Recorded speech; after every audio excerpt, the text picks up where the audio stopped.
Olá, Taubaté, você se conecta com a gente no nosso mix de conteúdos. Você confere comigo a partir de agora os destaques da edição desta segunda-feira, dia 14 de outubro de 2024. Tem os melhores shorts da nossa grade de programação, as informações que mexem com o seu cotidiano. Você é o nosso detetive no Senha Mágica. E na hora do papo, uma entrevista sobre o Dia do Professor. Então se junte, se misture com a gente, que o Mix da TV tá no ar.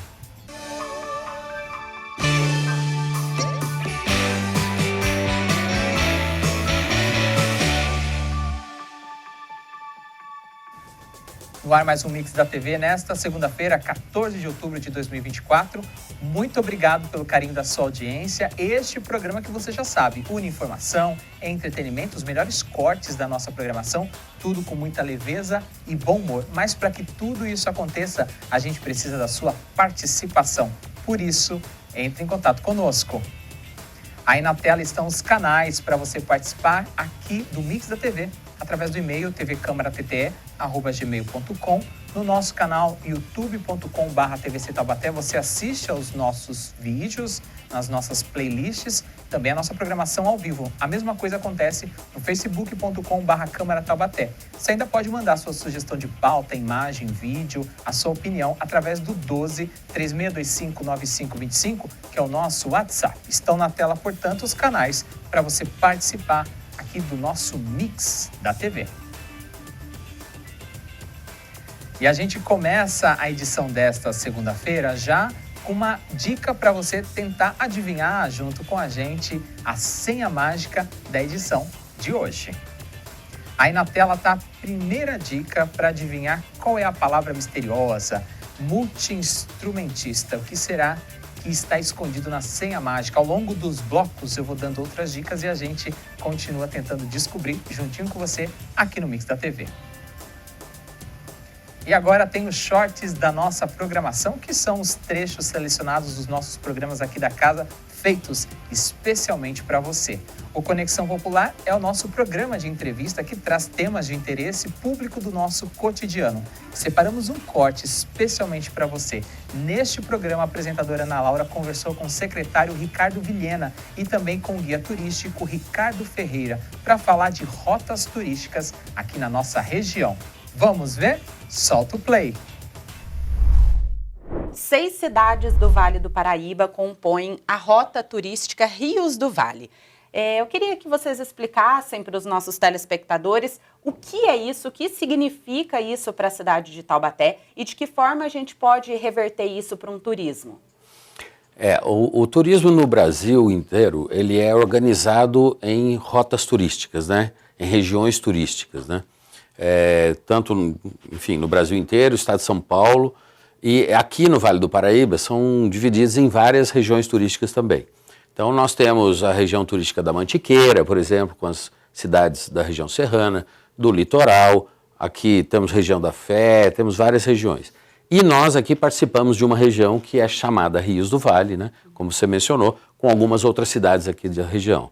Isso é uma postura bastante interessante, né? É uma tendência que o turismo, entre outras ações também, mas principalmente o turismo, que ele seja regionalizado, porque tem muitas influências entre as cidades, né? Então, uma ação bem feita aqui na cidade de Taubaté, ela influencia beneficamente as outras cidades também.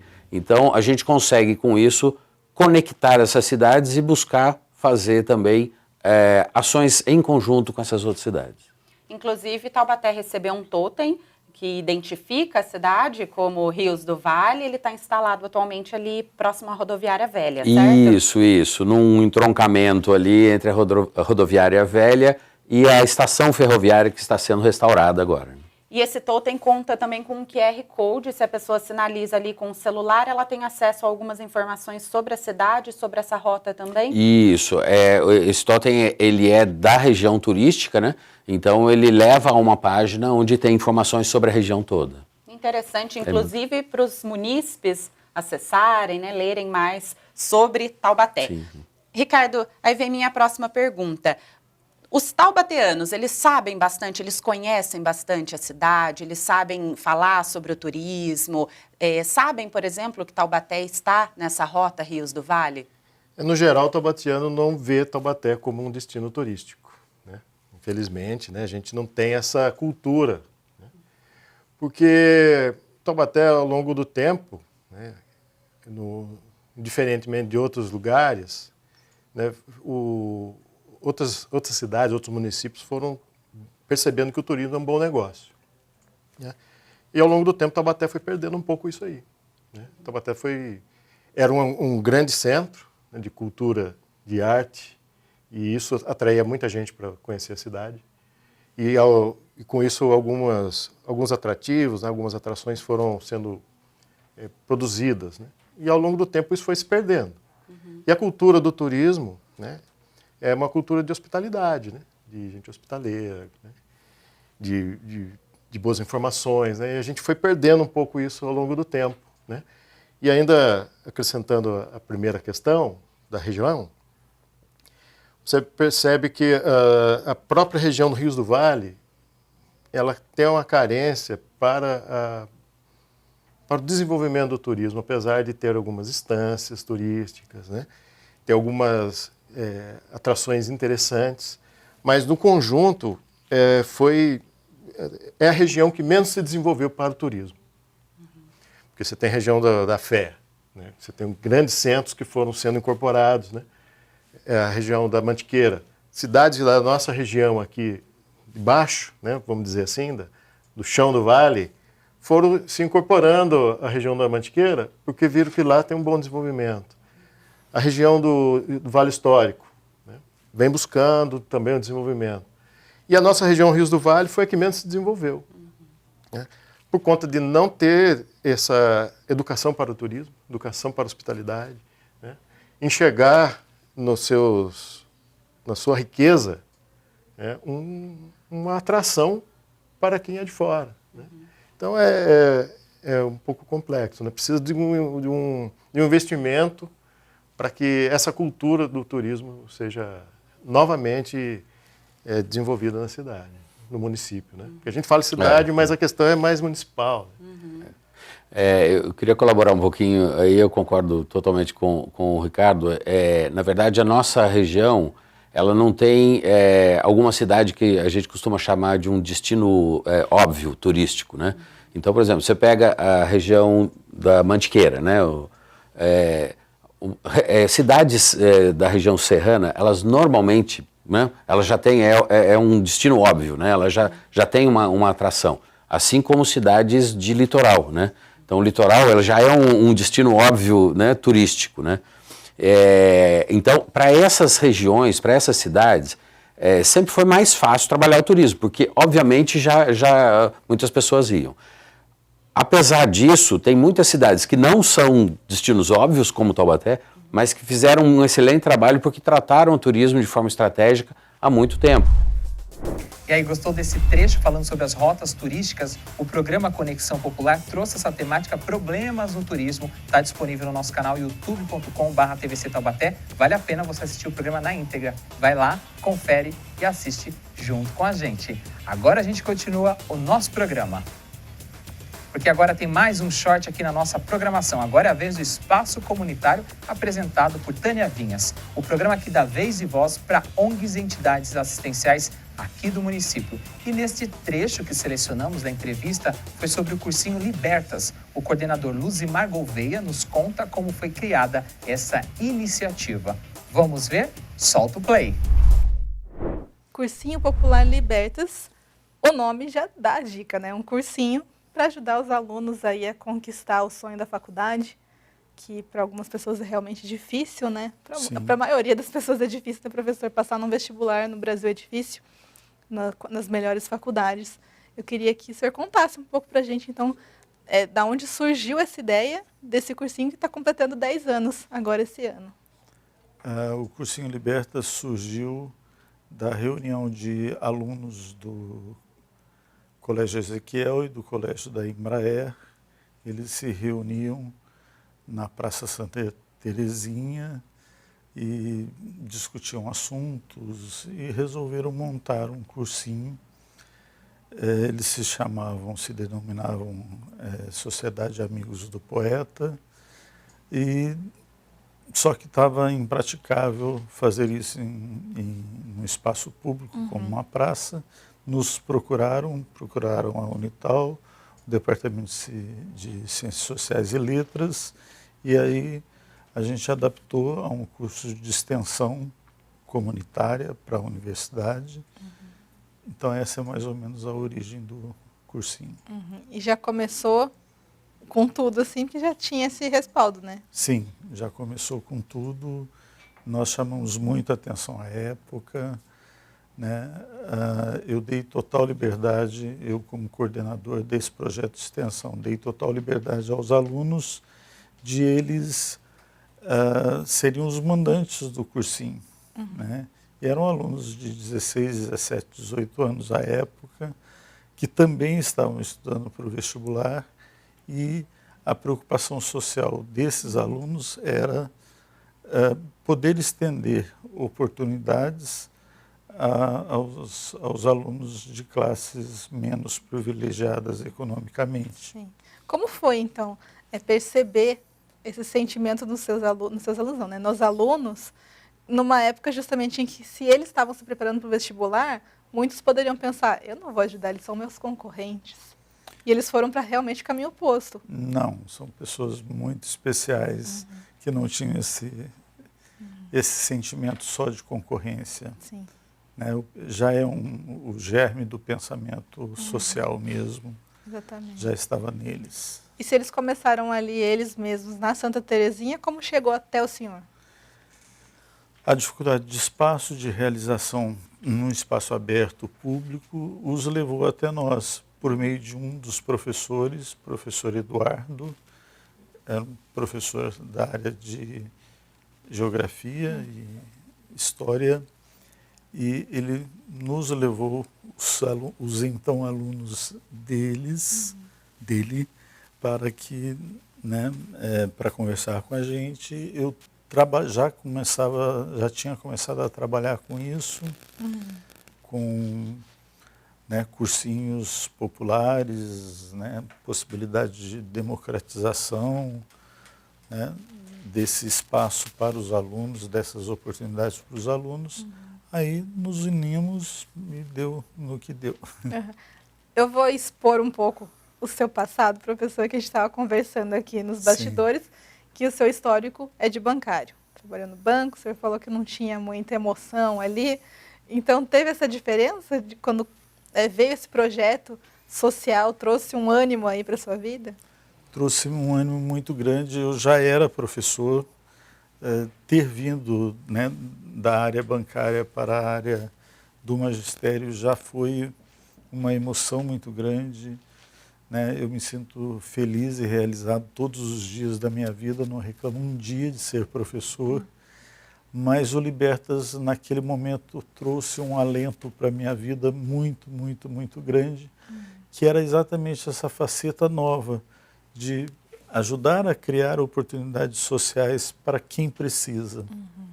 A gente sabe que professor é uma profissão que não é muito valorizada no Brasil, deveria ser muito mais valorizada no Brasil. E como é ver, então, esses alunos que decidiram ser voluntários e dar aula também, sendo que poderiam estar fazendo outras escolhas que dão mais dinheiro, porque a gente acaba falando que para ser professor, médico, enfim, tem que ser por amor. Amor não paga as contas, a gente sabe disso. Mas acaba ficando aquele gostinho de se sentir bem por fazer isso, né? Nós temos uma experiência muito positiva com ex-alunos do Cursinho Libertas que voltam para ser nossos professores no Libertas. Há um agradecimento por onde eles passam, eles comentam no cursinho, da ajuda que o cursinho deu. Está todo mundo na mesma, né? Todo mundo que é aluno está na mesma situação, e eles meio que como se irmanam naquelas dificuldades e constroem soluções coletivas, né? Nós sempre fomos dessa linha, ensinamos essa linha a pensar, na educação como um direito social. Que muda vidas, né? Que muda vidas. E aí, gostou deste trecho do programa Espaço Comunitário? Ele completo você assiste no nosso canal youtube.com/TVC Taubaté. Lá tem uma playlist completa da temporada passada e também da temporada deste ano. Lembrando que o programa é quinzenal aqui na nossa programação. E agora tem mais uma dica para você no Senha Mágica. Aí na tela para você a segunda dica de hoje, para você tentar descobrir junto comigo qual é a resposta. A primeira dica, multi-instrumentista. A segunda dica é rádio cacique. Do que será que nós estamos falando? É de um lugar? É de uma região? É de um tema? É de uma pessoa? Fica com a gente até o final do programa, que logo mais tem outras dicas e você vai decifrar junto com a gente a senha mágica desta segunda-feira. Agora nós vamos ao nosso primeiro intervalo. Daqui a pouco eu volto com a Hora do Papo. O nosso entrevistado de hoje é o professor doutor César Augusto Eugênio, que é da Unital. Ele vai conversar com a gente sobre o Dia do Professor, que é amanhã. Fique com a gente, conectado com a nossa programação. O Mix da TV volta já já, não sai daí.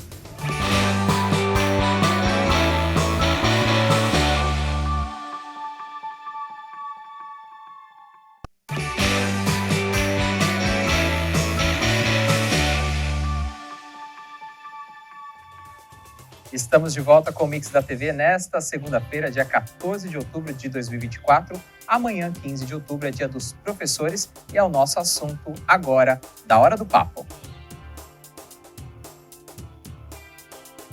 Amanhã, 15 de outubro, a gente celebra a importância dos profissionais da educação que auxiliam na formação de diversas pessoas. A criação do Dia do Professor está associada com a Lei de 15 de outubro de 1827, assinada por Dom Pedro I, onde ficou estabelecido que em todas as cidades do país seriam construídas escolas primárias de ensino elementar, as chamadas escolas de primeiras letras. Para a gente bater um papo sobre esse assunto, a gente conversa agora com o professor doutor César Augusto Eugênio, diretor do Departamento de Pedagogia da Unital. Professor, doutor, obrigado pela presença. Começo parabenizando por esta data importante amanhã, Dia dos Professores. Obrigado pela disponibilidade. Eu agradeço. Espero aí contribuir com as reflexões tão importantes aí com o telespectador a respeito do Dia do Professor, da profissão professor. Essa importância, ela vem sendo modificada ao longo dos anos, obviamente. A gente chega nessa configuração de 2024, professor. Como que a gente pode dizer sobre essa importância desse profissional? O professor sempre foi importante, isso tem que ficar claro para o nosso telespectador. A figura do professor é que, pela representatividade social, associada às modificações que a sociedade toda vem passando, pós-pandemia, avanço das mídias digitais, né? Quer dizer, um conjunto de variáveis que tem modificado a percepção da sociedade em relação à escola e, consequentemente, em relação ao professor, né? É um profissional fundamental para o equilíbrio da sociedade, é um profissional fundamental para o avanço da sociedade, para o desenvolvimento em todas as direções. E quando a gente fala de sustentabilidade, ali está o professor. Quando a gente fala de desenvolvimento humano, ali está o professor para dar o tom necessário entre conhecimento e ética. Doutor, sempre que a gente traz um profissional aqui de uma área, a gente tenta conhecer primeiro o processo de formação, né? A gente sabe que o curso mãe, o curso base é a pedagogia e tem as licenciaturas também. Como que é esse processo hoje de formação desse profissional? As grades, os currículos estão atualizados de acordo com as demandas de mercado? É bem interessante a gente entender que houve uma mudança de conceito, inclusive quando se fala de currículo, né, houve uma mudança de conceito de grade para matriz, para dar justamente essa ideia de algo que aprisiona a grade, né, para algo, né, que dá vida, né, algo que seja a mãe da escola, né, a matriz do conhecimento. E existe sim uma preocupação muito grande. Recentemente, né, a formação de professores é dado no âmbito das licenciaturas, né? E isso para esclarecer para o nosso público, licenciatura, então, são os cursos de letra, de matemática, né? De educação física, para formar o professor dentro dessas disciplinas, mas, acima de tudo, o curso de pedagogia, que é um curso que vai formar o profissional especialista em educação. esse profissional que vai atuar na educação infantil, no ensino fundamental, anos iniciais, mas também hoje tem espaço nas empresas, tem espaço nos hospitais, tem outros espaços onde precisa do trabalho daquele especialista em educação. Para quê? Para se fazer educação. Professor, além da disciplina voltada para a didática, né, quais outras disciplinas são importantes para essa formação do profissional? O pedagogo, como eu disse, é um especialista em educação, então ele tem áreas de conhecimento, né, grandes áreas de conhecimento que são oferecidas a ele. Uma matriz atualizada, uma matriz preocupada assim, em formá-lo para este mundo em movimento, esse mundo em transformação, mas temos um grande bloco de disciplinas que a gente chama de fundamentos da educação, história, sociologia, filosofia da educação. Temos outro bloco de conhecimento que são as metodologias de ensino, onde vai se preparar exatamente para ensinar. Temos um bloco de disciplinas da gestão educacional, porque afinal esse profissional fará a carreira no magistério, ele será coordenador pedagógico, orientador educacional, supervisor de ensino, diretor de escola, e ainda um outro bloco de disciplina que envolve a didática propriamente dita, psicologia da educação, e nós muito atentos às questões da inclusão. Então, hoje também nós temos Libras, Educação e Diversidade, Escola e Currículo, são disciplinas preocupadas em refletir todas as questões que dizem respeito à inclusão e à equidade no espaço escolar.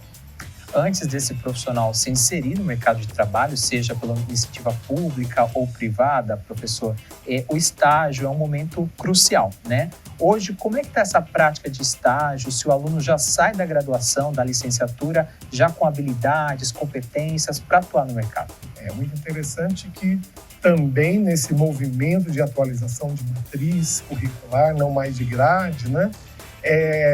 Nós nos preocupamos em oferecer a oportunidade para que este aluno, desde o seu primeiro semestre, já esteja dentro da escola.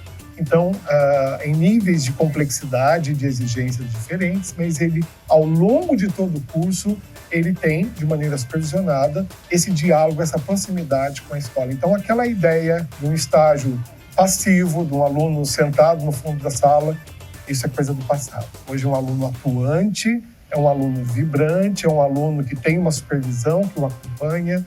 Então, o estágio é parte realmente fundamental, estruturante da formação desse aluno, né? Porque ao entrar como professor depois, dentro da sala de aula, o espaço escolar já não lhe é estranho. Os desafios escolares já não mais lhe serão estranhos. Hoje é 14 de outubro de 2024, a gente está celebrando a data de amanhã, dia 15 de outubro, Dia dos Professores. A gente está conversando com o professor Dr. César Augusto Eugênio, que é diretor do Departamento de Pedagogia da Unital. Professor, quando esse profissional está formado, a gente já falou da formação, e ele vai para a sala de aula, hoje a indisciplina em sala de aula, principalmente nos estabelecimentos públicos de ensino, é o principal desafio ou o profissional vai encontrar outras dificuldades? Olha, a questão da indisciplina e acompanhada a processos de violências e bullying, né? Nós temos que pensar que é um conjunto de variáveis que são levadas para dentro da escola. Então, assim, nenhuma escola é sozinha ou privilegiadamente violenta, né? Ou exclusivamente violenta, né? A escola participa de uma sociedade violenta. É muito interessante, eu insisto nesse ponto, que a escola dialoga com a sociedade, né? A escola não é uma ilha. Então, nós temos que nos preocupar com essa sociedade violenta que está entrando na escola. É claro que, se tratando da escola pública, é uma escola originalmente democrática. É uma escola que atende a todos, e assim tem que ser. Né? A escola não é um espaço de exclusão, não é um espaço excludente, é um espaço de inclusão. Então, é aberto a todos, acreditando no potencial transformador, sim, da educação. Mas é claro que o clima organizacional que não tem o apoio devido de outras instâncias da sociedade sofre por não conseguir, por não ter realmente mecanismos de repente, enfrentar essa violência que vem da sociedade dentro da escola. Um ponto importante, só para a gente esclarecer, é que, do ponto de vista pedagógico, do ponto de vista da dinâmica e da gestão da sala de aula, hoje nós temos pesquisas bastante avançadas que demonstram a possibilidade de resgatar determinados sujeitos que até então se tornaram violentos por não conseguirem competir com determinados perfis.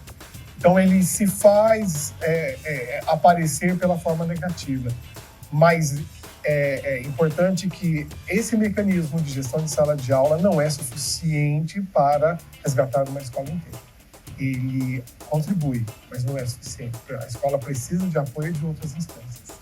A gente aqui do Legislativo, professor, a gente acompanha os processos de votação aqui na casa e este ano a gente teve como referência o plano do magistério dos docentes do ensino público aqui da cidade. Foi uma conquista para os professores, mas não é todo município que tem um plano de valorização, né? Em âmbito nacional ou em âmbito regional, como é que está esse processo de valorização do profissional que vem da educação pública, mas também dos profissionais que fazem parte do quadro privado? É interessante que são dois movimentos, né? É o mesmo profissional da educação, mas existe um movimento dentro da iniciativa privada, né? Uma relação de empresa realmente, né? Em alguns lugares essa empresa, né, se materializa numa produtividade bastante acelerada, inclusive, né? Isso exigiria de nós um outro momento para conversar. E a rede pública, como já falamos, né, trata-se de uma escola pública que inclui, de uma escola pública aberta a todas as diferenças. Esse profissional do magistério, ele precisa ser valorizado e não haveria forma de valorizá-lo a não ser por um plano de carreira consistente, um plano de carreira que materialize, né, realmente esse processo de valorização. É importante aqui ressaltar, aproveitando exatamente este momento do nosso bate-papo, que é verdade que é preciso gostar muito do que se faz, mas é verdade que ser professor é ser um profissional da educação. Como todo profissional precisa ser reconhecido, precisa ser valorizado. Então, o plano de carreira é fundamental, né, para esse processo de reconhecimento da sociedade. Quando a gente traz algumas pesquisas, alguns recortes de pesquisa, a gente fala de formação de professores, né, principalmente as licenciaturas, cada vez a gente percebe um número menor de profissionais formados e um déficit, principalmente nos eixos fora desse centro-sul, mas não que no sudeste, por exemplo, a gente não tenha déficit de algumas disciplinas e algumas matérias, né? Como a gente pode conquistar esse jovem que está se formando agora no ensino médio, está indo para a sua primeira graduação, ou outros profissionais de outras áreas que querem ser atraídos pela profissão da docência? A docência, como falamos, exige paixão, é claro, exige um empenho para se alimentar a utopia de um mundo melhor, senão ninguém será professor, né? Eu sou professor há 30 anos, me orgulho disso, é uma opção e assim quero permanecer, porque acredito mesmo nesse potencial transformador da educação, é claro, mas houve sim, né, um esvaziamento, né, na busca pela docência, pelos cursos de formação de professores, pela licenciatura e pela pedagogia. E é um esvaziamento que transcende a nossa região, transcende o Brasil, é algo que realmente preocupa organismos já internacionais, porque fala-se de um apagão que já sentimos, né, hoje, né, a falta de profissionais em determinadas áreas específicas, né? Na nossa universidade, infelizmente, já não temos alguns cursos de licenciatura que tínhamos até pouco tempo atrás, né? Isso é muito grave. Uma forma de atrair esse jovem é dizer para ele duas coisas. Uma, né? Existe sim uma preocupação clara do governo municipal, do governo estadual, federal, né? Na criação de programas de apoio à formação desse profissional do magistério. Nós temos, por exemplo, né, atualmente o PIBID, que é o Programa de Iniciação à Docência, no qual os alunos, né, atuam diretamente na escola e recebem uma bolsa, né, para contribuir, para fortalecer a sua presença, a sua permanência nos cursos de licenciatura. Então, esse apoio é importante, mas não é suficiente, né? é necessário todo um trabalho de mudança de valores, de maneira em que se crie, né, por diversas instâncias, como eu disse, o papel da mídia é importantíssimo em se trabalhar uma representação social positiva desse professor.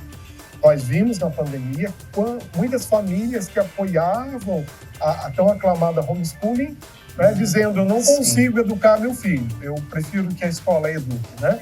Então existia uma idealização de um trabalho escolar dentro de casa, mas sabemos aí, né, os pais, cada um na sua formação, que o lugar da criança é na escola. Porque também na escola, para além de um conhecimento que ali é trabalhado, existe todo um processo de interação social, de aprendizagem das grandes virtudes para o nosso mundo, que é a tolerância, a justiça, a compreensão, a escuta ativa, a sensibilidade. Isso também se aprende na escola. Então, o professor é um profissional que não é psicólogo, né? Mas ele também vai trabalhar com habilidades socioemocionais, ele também vai trabalhar com todo o processo de relacionamento, para além do conhecimento. É uma tarefa difícil, mas muito realizadora.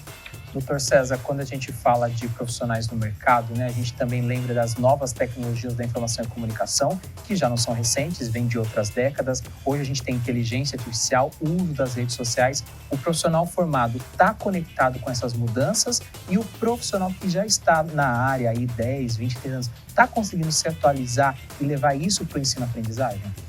Temos que entender que a formação do professor se dá de maneira inicial, é o termo que se aplica quando diz respeito à graduação, né?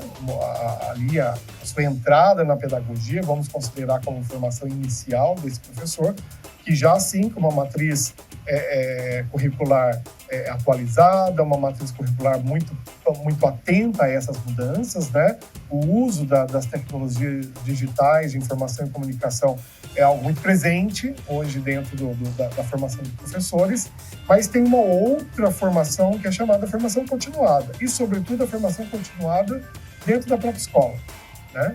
Então, assim, as redes, fica aqui o nosso apelo, né, para que as redes de educação estejam realmente atentas a trabalhar principalmente com esse processo de formação continuada dentro da escola, mas também dando condições a esse professor em galgar níveis mais altos da sua formação. Então, é importante que os sistemas de educação, né, possam apoiar esse professor, incentivar esse professor a fazer o seu mestrado, a fazer o seu doutorado, porque onde que essa qualidade de formação vai se materializar? Dentro da própria escola. Na qualidade da aula, na transformação das relações, né, no nível de produção científica. Quer dizer, enfim, todo mundo sai ganhando quando esse professor é valorizado de todos os lados. Gostaria então que o senhor deixasse uma mensagem para todos os professores e professoras, não só de Taubaté, mas do Brasil também. Afinal de contas, amanhã é o dia deles e deveria ser celebrado todos os dias. Muito bem, né? Eu sou professor há 30 anos, com muito orgulho, muitas realizações, muita felicidade. Nós sabemos que é uma profissão difícil, nós sabemos que é uma profissão exigente, nós sabemos que é uma profissão que realmente, em alguns momentos, né, nos ocupa muito além daquilo que esperávamos, mas é uma profissão que vale a pena, porque forma pessoas, né, porque é uma profissão que alimenta o tempo todo a utopia de um mundo melhor. Então, você, professor, não desanime, né? Você, colega de trabalho, né? Continue lutando, porque vale a pena, né? O mundo precisa da gente. Professor Dr. César Augusto Eugênio, muito obrigado pela presença, parabéns por essa data. Eu agradeço novamente, né? Espero ter contribuído com vocês, com os telespectadores, com algumas reflexões que acreditamos ser fundamentais no dia a dia. Tenho certeza que sim, professor. Professor que faz parte do departamento, diretor do Departamento de Pedagogia da Unital, aqui de Taubaté. A gente continua o nosso programa agora porque está na hora de mais uma dica aqui do Sem a Mágica.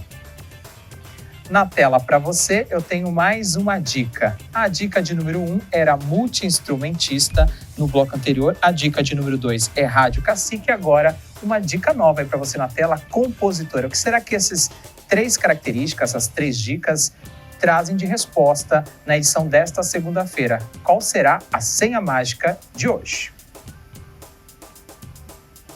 E agora a gente vai para um rápido intervalo aqui no nosso programa. Daqui a pouquinho eu volto com mais shorts da nossa programação e tem as notícias atualizadas no Mix. Fique com a gente, conectado com a nossa programação.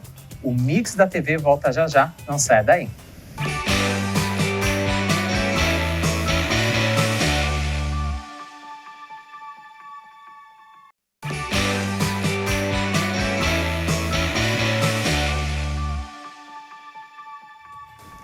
Estamos de volta com o Mix da TV, você junto e misturado com a nossa programação. E agora vamos destacar os programas que você irá acompanhar em breve aqui na nossa emissora. Está no ar a grade da TV. E o destaque de hoje é o programa Boletim Câmara, que vai ao ar de segunda a sexta-feira, a partir das 9h30 da manhã, com a apresentação de Ana Laura. O programa traz as principais notícias do Legislativo, além de todas as informações aqui da nossa cidade, da região, do Brasil e do mundo. Tem as manchetes dos jornais, tem a previsão do tempo, as condições do trânsito e sempre uma entrevista ao vivo com temas relacionados ao nosso cotidiano. Dica importante para você acompanhar o programa Boletim Câmara, de segunda a sexta-feira, 9h30 da manhã, ao vivo, aqui na programação da TV Câmara Taubaté. E agora a gente tem mais uma dica para você tentar descobrir junto com a gente qual é a senha mágica da edição desta segunda-feira do nosso programa. Aí na tela para você mais uma dica, eu já tinha passado as seguintes dicas, multi-instrumentista, rádio cacique, no bloco anterior compositor e agora rock and roll. De quem será que nós estamos falando? Será que é de um local, de uma pessoa, de uma época? Vai pensando que ainda no programa de hoje tem a resposta correta do Senha Mágica. Agora a gente dá sequência ao nosso programa porque tem mais um short aqui da nossa programação. A gente tem vários programas aqui na TV e entre eles nós temos o Em Prosa, apresentado por Tânia Vinhas. Personalidades de Taubaté contam as suas histórias pra gente enquanto toma aquele belo cafezinho. Neste trecho que selecionamos para você, a gente conversou com a Amanda Gazzo, que é atriz e produtora, e ela conta um pouquinho da história de vida e também da sua carreira. Vamos ver? Solta o play! Então, a gente já sabe, esposa do Rafinha, mãe do Tito, isso é muito importante na sua vida, mas você tem toda uma carreira por trás. Conta um pouco pra gente como começou seu envolvimento com as artes, com o cinema, com o teatro. Eu comecei no teatro bem cedinho, quando eu morava em São Paulo ainda. Então eu fiz, eu acho que com 12 anos, foi bem de escola. Foi aí que eu me apaixonei pelo teatro. E olha que legal, eu morava em São Paulo e era uma peça sobre os sítios do Pica-Pau Amarelo. Estava escrito. Gente, foi escrito muito nas legal estrelas isso. Que você vinha E pra aí cá. era um teste, a professora falou, quem quer ser Emília? Ai, todo mundo queria ser Emília, né, tal. E aí eu fiz, ela abriu um teste na escola e eu passei e fiz o papel da Emília. Nossa, eu me apaixonei pelo teatro. E era aquele teatro igual esses que a gente faz hoje na ralação, que tinha que fazer o cenário, que tinha que limpar na hora que o pessoal chegasse. E aí eu fui estudei no Tuca, né, que é o teatro da PUC, fiz Célia Helena. E aí depois eu mudei para Taubaté. Muitas coisas aconteceram assim, que eu cheguei perto já de entrar para a faculdade. E eu lembro que meu pai e minha mãe na época não foram muito a favor de eu fazer artes cênicas. É que é difícil para muitos pais, né? Eu entendo, claro que naquela época eu fiquei brava. Não é uma coisa dos anos 20 que tinha uma imagem ruim, mas é aquele medo de vai ter uma estabilidade, como que ela vai seguir com as próprias pernas, que a arte no Brasil não é tão valorizada, né? Não é, e não é fácil realmente, né? A gente tem que ficar correndo muito atrás. É que eu acredito sempre num bom trabalho, de você fazer um bom trabalho, de você ir pra frente dessa forma, né? Acho que qualquer profissão que você fizer, se você fizer bem feito, você vai se dar bem. Mas enfim, e aí eu fiquei um tempo longe do teatro. Foram 10 anos, 11 mais ou menos assim, sem poder. E eu achei até que eu não fosse voltar mais. Mas teve época que você ficou no Grande Hotel, né, lá de Campos do Jordão, que ainda tinha um pezinho ali no... Você não deixou escapar. Exatamente isso. Foi, inclusive, a Flavinha que me levou para o Grande Hotel. Eu trabalhei como recreadora. E lá, todo final de ano, a gente tinha uma peça de teatro que a gente fazia, E o pessoal, os hóspedes, adoravam levar a criançada lá para assistir. Então, eu estava envolvida com o teatro de alguma forma. E aí eu sei que depois eu cheguei, né, fui para fora do Brasil, e aquela coisa sempre me incomodando, de, eu nunca vou voltar, nunca vou voltar. Eu, mais velha, perto dos 30 anos, resolvi voltar para São Paulo fazer tirar meu DRT e fazer teatro de novo. E aí minha vida mudou. Aí foi no Wolf Maia já. Eu fiz Wolf, eu tentei ir pro Célia, mas não dava a questão das datas não, dos dias que tinham aula, eu ainda trabalhava aqui, então eu ficava indo e voltando. E gosto muito do audiovisual e o Wolf tinha essa propaganda, né? Que assim, que eles também eram envolvidos bastante com o audiovisual e não só com o teatro. E ali no Wolf eu me surpreendi. Eu confesso que eu tinha um pezinho atrás com a escola Wolf Maia de achar que muita gente ia lá achando que ia sair de lá para a TV, sabe? Então eu tinha um pezinho atrás, assim, será que o pessoal lá é sério nessa questão, os alunos, né? Não estou falando dos professores nem nada. E realmente peguei uma turma muito legal e peguei uns professores que são grandes mestres na minha vida, inclusive um deles que faleceu infelizmente em 2020, que é o Del Rangel, um grande diretor. E ele me ensinou muita coisa em pouco tempo, assim, o Renato Simões, hoje está no SBT. Enfim, grandes mestres que eu tive lá, entre outros, né? Aí vim para Taubaté, de volta, formei uma trupe de teatro, movimentei o cinema aqui também, de alguma forma, com curta-metragem que eu fiz, que idealizei. Uma coisa que a gente sempre fala na Câmara Municipal, os vereadores, durante a sessão e a audiência, é que Taubaté tem um potencial cultural imenso. Tem Monteiro Lobato, tem Mazzaropi, tem Seri Campelo, tem Hebe Camargo.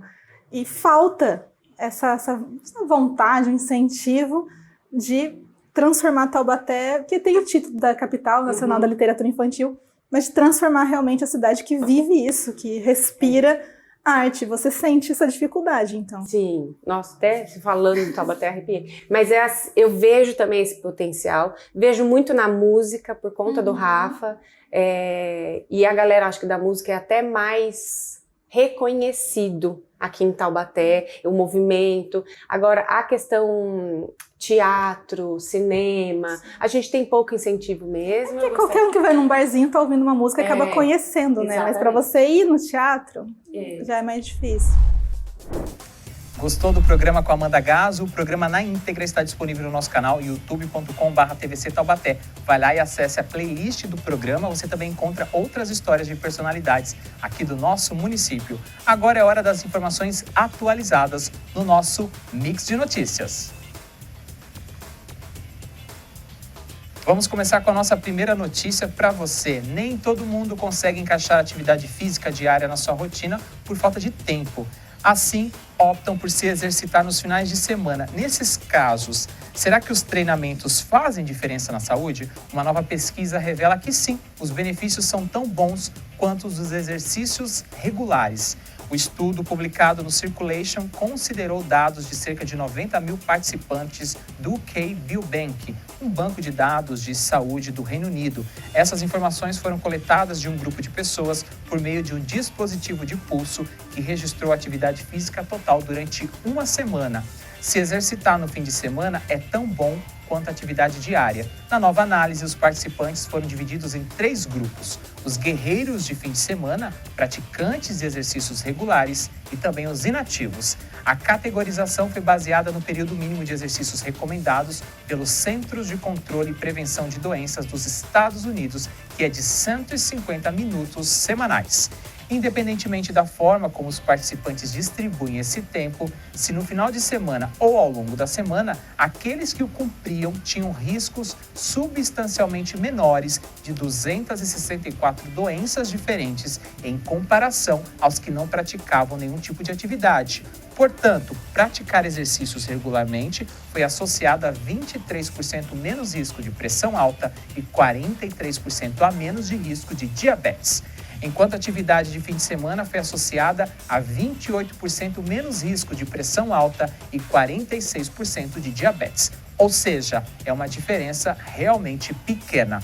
Não importa como, apenas exercite-se. São informações do portal Olhar Digital. Agora a gente tem a nossa segunda notícia aqui no Mix de Notícia do Mix da TV. A construção de uma casa de menos de 2 horas pode soar como algo impossível, mas uma empresa brasileira está desafiando os métodos tradicionais de construção. Imagine a velocidade com que a urbanização poderia avançar se as casas pudessem ser erguidas com tanta rapidez. O segredo está em um sistema de painéis de concreto e isopor que, além de leves, garantem conforto térmico e acústico. Com o uso de painéis de concreto leve, conseguiu-se construir uma casa de 42 metros quadrados em impressionantes 1 hora e 55 minutos. Além disso, os custos também são drasticamente menores, podendo chegar a ser 4 vezes mais baratos do que as técnicas convencionais. O sistema utilizado é similar a de um brinquedo muito conhecido, o Lego. Cada painel possui encaixes específicos, permitindo uma montagem rápida e eficiente, dispensando métodos convencionais que demandam mais tempo e materiais. A parte externa dos blocos é feita de uma placa cimentícia, composta de cimento, celulose e outros componentes, além de passar por um processo de impermeabilização que garante durabilidade e resistência às intempéries. Uma das grandes vantagens do sistema, segundo o especialista, é a personalização do tamanho dos blocos, que podem ser ajustados conforme a necessidade do projeto. O processo de montagem das paredes é extremamente simples, já que os blocos possuem encaixe tipo macho-fêmea, eliminando a necessidade de grandes quantidades de argamassa.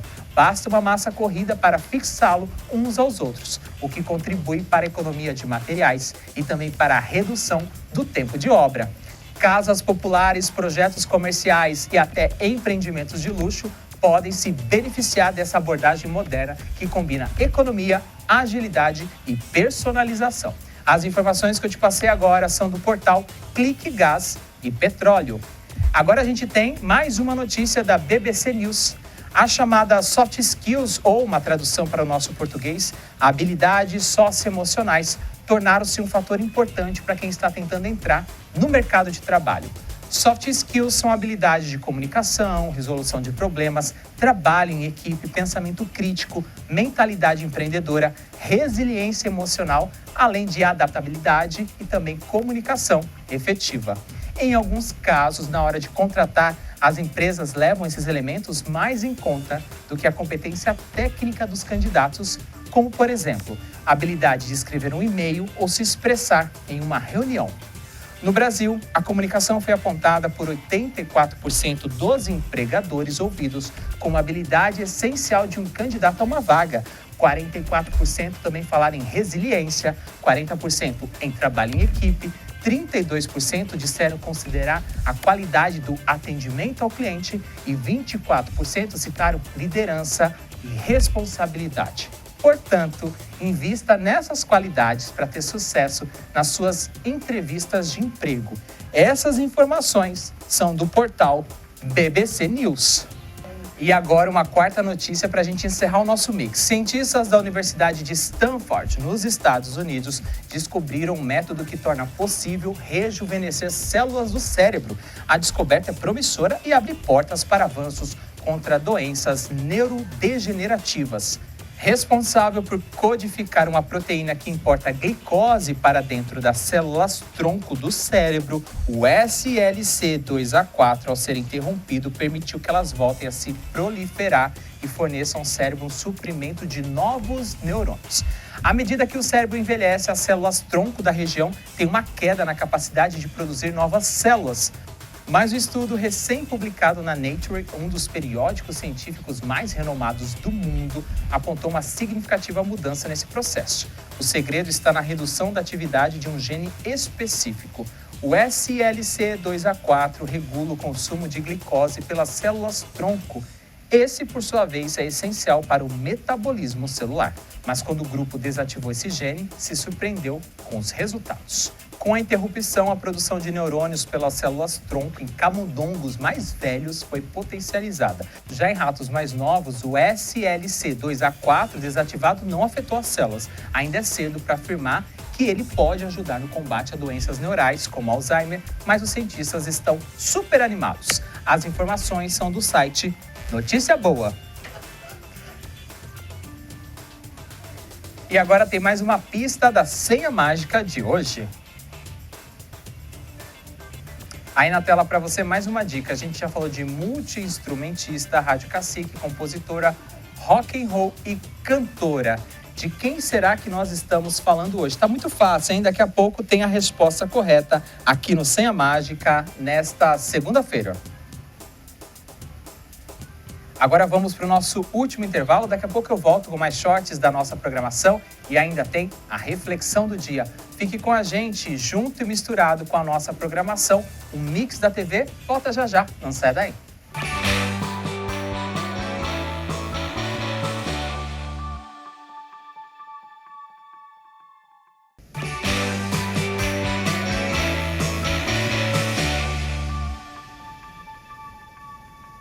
Estamos de volta com o último bloco desta segunda-feira do Mix da TV. E agora a gente tem a última pista aqui no Senha Mágica. Ao longo do programa te dei algumas dicas aqui. Multi-instrumentista, rádio cacique, compositora, rock and roll, cantora e uma música clássica, Estúpido Cupido. Tenho certeza que você já sabe de que nós estamos falando. E no final deste bloco tem a resposta correta aqui do Senha Mágica. E a gente continua aqui o nosso Mix da TV com os shorts mais interessantes da nossa programação.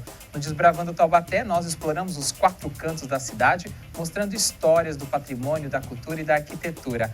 Agora a gente selecionou um trecho do programa que foi ao ar em 2023 sobre a Catedral de São Francisco das Chagas, onde nós aprendemos mais sobre a história do santo.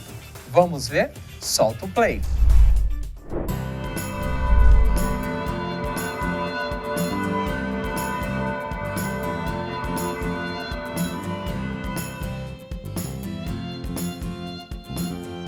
E a gente começa o nosso Desbravando Taubaté aqui da Catedral de São Francisco das Chagas, conversando com o Padre Fred, que vai contar mais detalhes para a gente sobre a vida de São Francisco de Assis. O que chama mais atenção na história e vida de São Francisco de Assis, ou São Francisco das Chagas, é o voto de pobreza. Ele nasce numa família abastada, com dinheiro, mas ele passa a fazer esse voto de pobreza. Ele era rico, o pai dele era comerciante, né, de tecidos, aqueles brocados, tudo. E o pai se surpreendeu que ele pegava os tecidos e dava para os pobres, dava roupa para os pobres, assim, aquele pano que o pobre nem podia usar. A pobreza era grande, né? Queria levar uma vida, eu diria assim, com todo respeito, meio de hippie para a época, entendeu? Meio diferente, com aquela turma de amigos e de amor espontâneo a Deus. Aí então o pai ficou muito bravo e ele tomou a decisão que é interessante citar isso. Um dia ele disse, o senhor está reclamando das coisas que eu dou, o senhor está reclamando do que o senhor gasta comigo? Na praça da catedral ele tira toda a roupa, fica nu, entrega tudo e fala, aqui tudo que o senhor me deu está aqui. E sai. Aí o bispo arranca lá a capa dele de bispo, né, e põe no Francisco. E ele vai embora para o campo, ele vai lá para uma igrejazinha que estava em ruína, São Damião, e faz lá a residência dele. E os amigos vão junto e vão se identificando com essa pobreza espontaneamente admitida. E aí ele sai pedindo esmola na cidade, levava para dividir com os pobres. Aquilo ficou uma comunidade grande, onde quem já frequentava era Santa Clara, que era uma menina rica, então ela vinha na hora que podia, porque como mulher era mais limitada, pois até hoje a mulher é mais restrita, imagina naquele tempo. Jesus falou com ele, Francisco, vai e reconstrói a minha igreja. Ele entendeu que era reformar a igrejinha, ele pegou aquele povo todo ali, aquela peãozada, aquela pobraiada, e carregando pedra foram fazendo, até que ele teve a iluminação de que não era o templo, mas a igreja, que na Idade Média, você veja lá no século XIII, era uma igreja bem mais complicada do que a nossa hoje. Esse modo de vida alternativa faz com que ele procure o Papa, então, para fundar uma nova ordem? Sim, ele queria fundar uma ordem, ele queria permissão para usar o nome da igreja. É quando ele pede a audiência e consegue, vai a pé de Assis a Roma, e o Papa recebeu e, surpreendentemente, ele disse, autorizo. E começa, então, só que eles não falam congregações, falam a ordem de São Francisco. Então, recebeu ordem do Papa.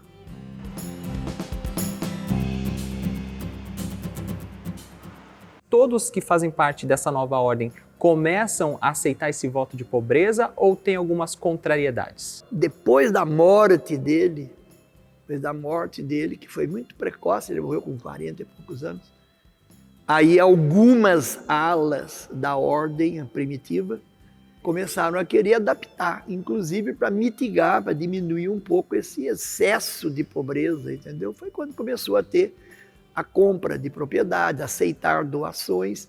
Então, aos poucos, a ordem se dividiu em 3 grandes ramos. Porque nós temos um ramo aqui, em Taubaté, no conventão lá, Convento Santa Clara, que são os capuchinhos. Em Caçapava, nós temos outro ramo, que é os conventuais. E tem em Pinda os que são os frades menores, os primeiros, os pequenos. Todos se dão bem, cada um tem um novo líder, né? Mas todos rezam a mesma cartilha de viver esse apostolado na pobreza, mas uma pobreza hoje que é compreensível dentro dos moldes capitalistas do século XXI.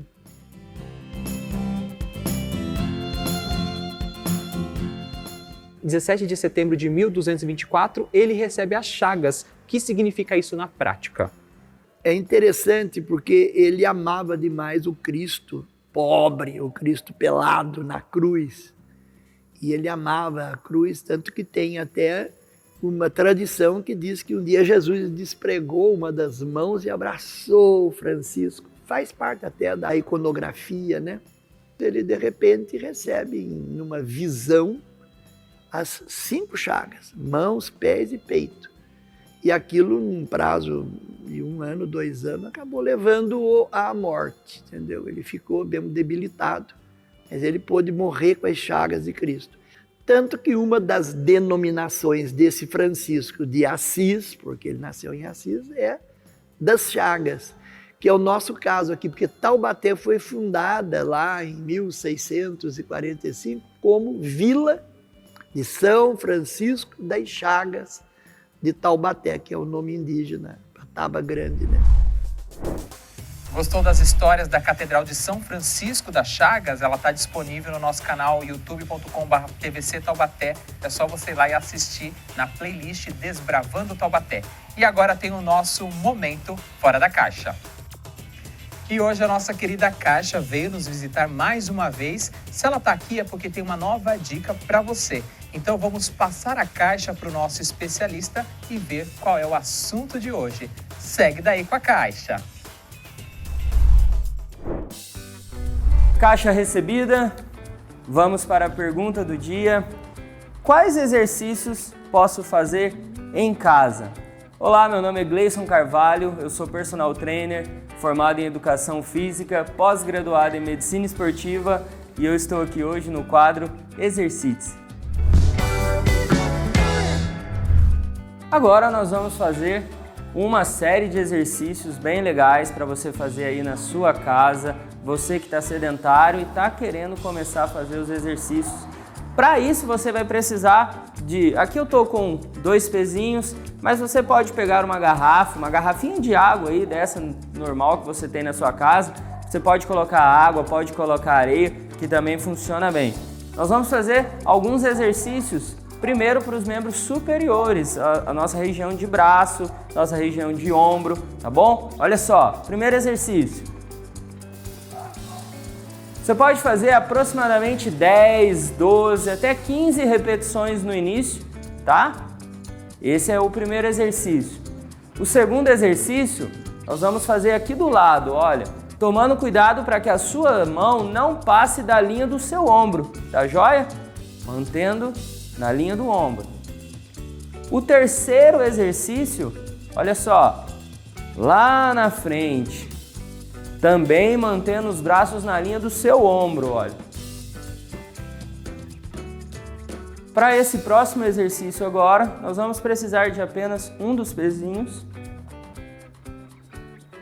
Você vai segurar acima da cabeça, abaixou, subiu, abaixou, subiu, abaixou, subiu.